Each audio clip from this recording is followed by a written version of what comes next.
and welcome to Terrible Tales. 'Twas the night before the election, and all through the house nothing was stirring, not even a crazed politician looking for votes in a darkened graveyard.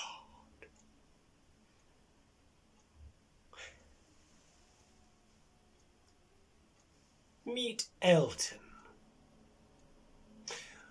For the past 2 weeks, he'd managed to avoid the usual tittle-tattle and chatter of very knowledgeable people at work on all things political.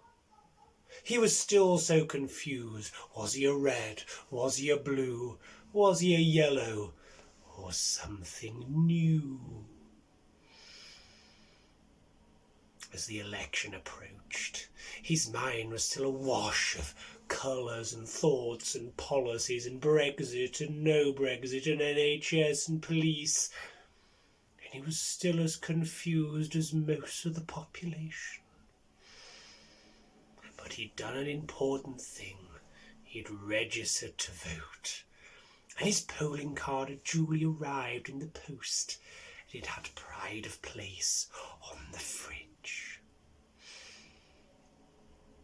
As it crawled towards polling day, his mind was still uncertain of what to do. And even on the Wednesday, he was unsure how to proceed.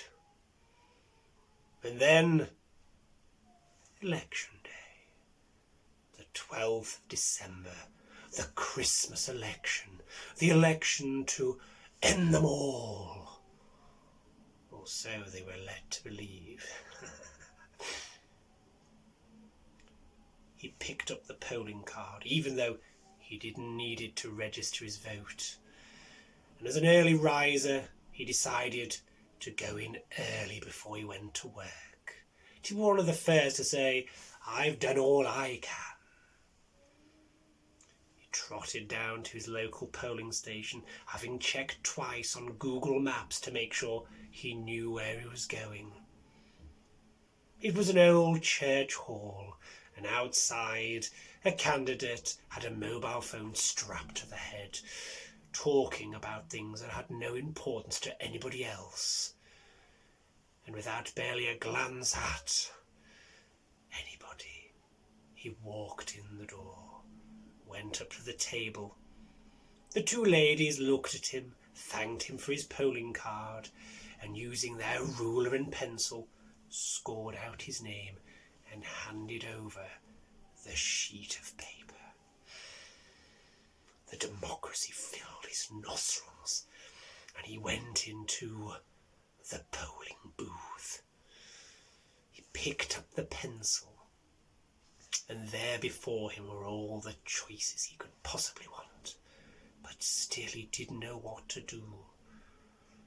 He stood there for what must have seemed agonizing minutes and hours, his mind befuddled with thoughts and feelings, and then,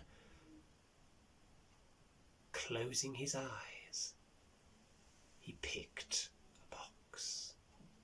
Opening it, he quickly put a cross in, and then absent-mindedly he hit another one, and another one. Folding the paper, he put it in the box and went outside. It was at that moment that the terror of what he'd done had hit him. Like a cat staring at a balloon while sitting on Mars eating a porcupine sandwich.